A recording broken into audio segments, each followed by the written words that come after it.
Hearing the doorbell, the homeowner hurriedly opened the front door and discovered an old friend and a large dog beside him. "Come in, come in," he greeted the guest cheerfully. The friend entered the house and sat down, while the dog chased the master's cat, knocked over a table lamp and several vases, finally settling down in the best chair. As the guest got ready to leave, the host said with sarcasm in his voice, "Try not to forget your dog? Dog?" "I don't have any dog," replied the guest. "I thought it was your dog." "I'm not overly impressed," declared the old hunter, "by stories of people hitting their prey from 300 to 400 yards away.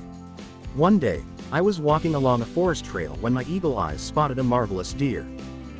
I loaded my rifle with a cartridge into which I had put a couple ounces of salt in addition to gunpowder. Then I took aim, fired, and my deer fell to the ground." "That's very interesting," remarked his interlocutor. "But why should it have been necessary to add salt to the charge?" "Because, my friend, the deer was very far away, and I had to do something to keep the meat from getting rotten before I could get to it."